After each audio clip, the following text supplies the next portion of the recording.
Welcome everyone to Weekly News and a DW with major tidbits, and the topic for this video is Tulfo DQ case, binasura. Senator Raffy Tulfo, senatorial candidates broadcaster Ben Tulfo, and ACT-CIS representatives Erwin Tulfo, ACT-CIS representative Jocelyn Tulfo, ang Turismo Party List first nominee Wanda Tulfo Teo, and her son Robert Ren Tulfo Teo as the second nominee, kaso parang hindi na, and Quezon City 2nd District Representative Ralph Wendell Tulfo. Sila ang maaaring maging miyembro ng 20th session ng Kongreso.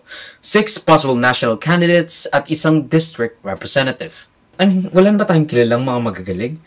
Bakit sila na lang, di ba? I mean, look, I don't really care about political dynasties, pero let's say talagang representative sila ng mga tao kahit na, you know, mga milyonaryo sila.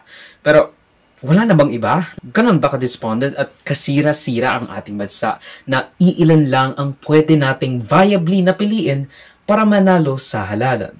Hello, good morning, sir. Good morning. The possibility of having 3 Tulfos in the Senate is not a long shot. So given that Senator Raffy is already there, what will make you a different Tulfo? Well, you have to watch carefully. We are brothers. Isa lang doon dumadaloy sa ugat namin, ang public service. Because I have a different discipline. I'm an executive. I'm a communicator. I listen. Nakikinig ako. Pinakikinggan ko. And FYI, we have solved a lot of problem through legislators who came to us and act like partner because we became their case study. Yes, Mayan. Sir, are you running as independent? And how would you address yung issue of political dynasty in the Senate? Okay. Yes, I'm running as independent. As a matter of fact, there were a lot of invitation. I don't want to, you know. Now, as to the question of dynasty. Yes, we're dynasty in terms of helping people in the media first. We broke the record. We were the first brothers, the Tulfo brothers, the 4 of us. I'm sorry, modesty aside, we lorded over helping people. And sabay-sabay, kaming magkakapatid. And you know us, T3. So, is that dynasty? No, it's not. We don't have any district. Maybe on the executive level, you can say that, pag nag-gobernador ka or nag-mayor ka, because you have a district. But running for Senate, it's a national office. You cannot have dynasty. It's like saying, kasalanan ba namin kung nagguna na minahal namin ang aming propesyon sa media na pareho kami ng aming inibig, binigyan ng importansya, parang pamilya ng mga lawyers.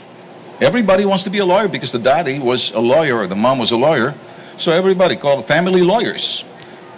Because of the influence of a member of the family, we decided to love the profession and respect the profession and value that particular profession. How do you call that a dynasty?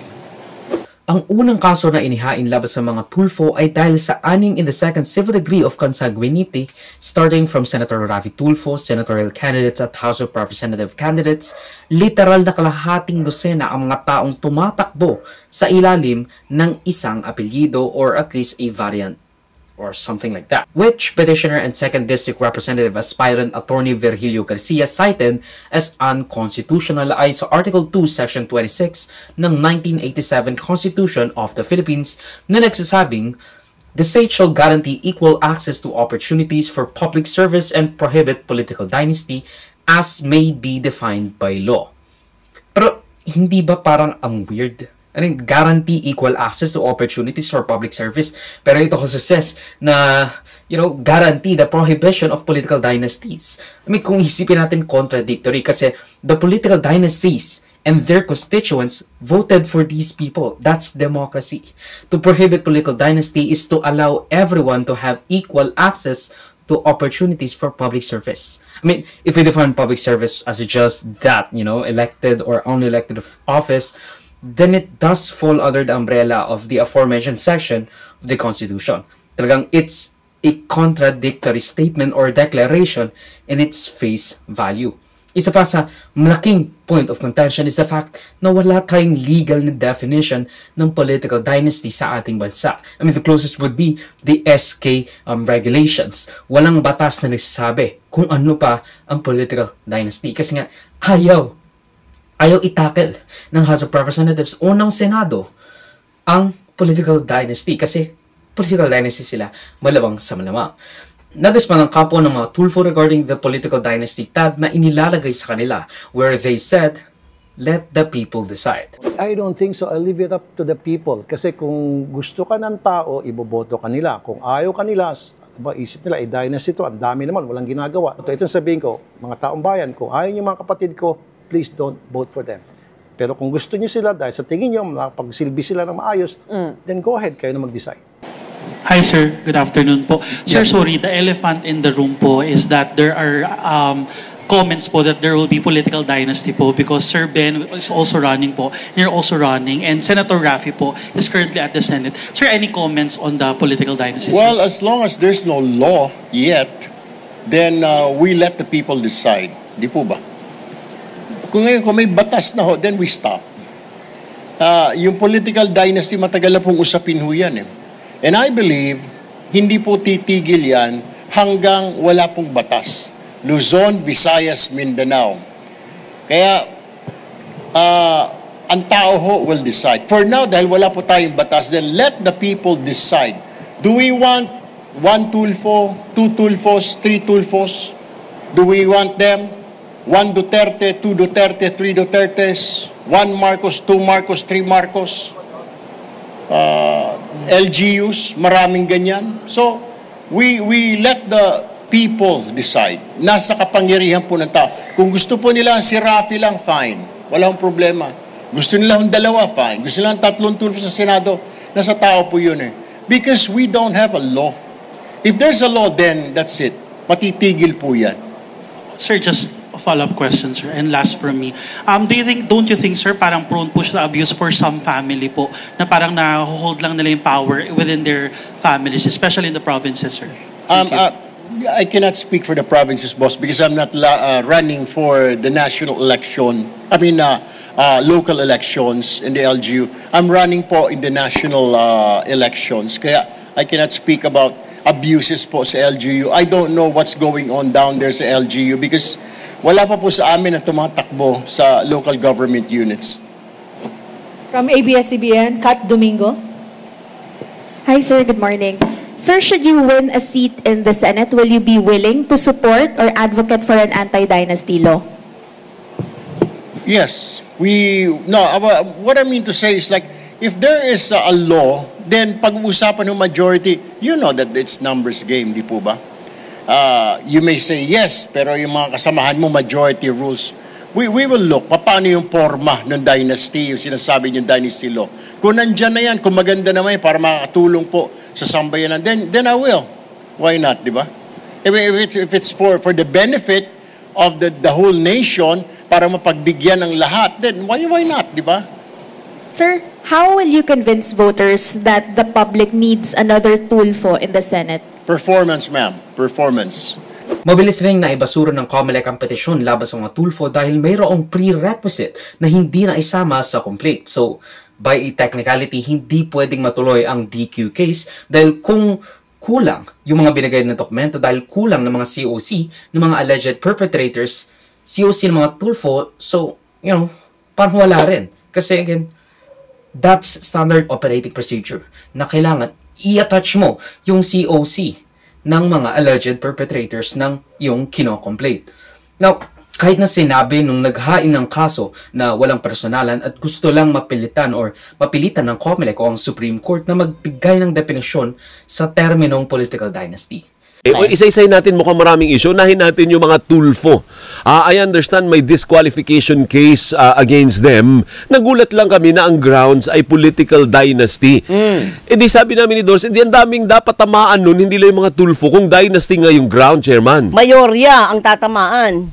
Ako, kahapon po nakita ko rin yung mismong petition, nabasa ko po yung kabuuan ng petition, talaga po nakafocus doon sa issue ng political dynasty. Merong isang paragraph lang na minention tungkol sa ibang ground, katulad ng issue ng citizenship, pero halos isang sentence lang po yung naandun tungkol sa bagay na yon. So again, it's really more on political dynasty, yung po yung inaakusa at yung po yung pinakasentro ng petition na na-file po laban sa kanila. Talagang technicality yung naging ground ng dismissal sapagkat yung mga dapat na hinahanap na attachment na kung saan mag-acquire ng jurisdiction ng COMELEC ay hindi na i-attach.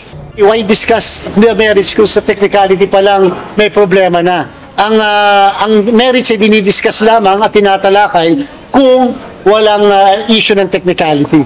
Hindi naman nangangahulugan na permanente yung dismissal na yan. Kung ano man yung remedyo na gustong i-avail nung petitioner, nasa kanya pa rin po yan.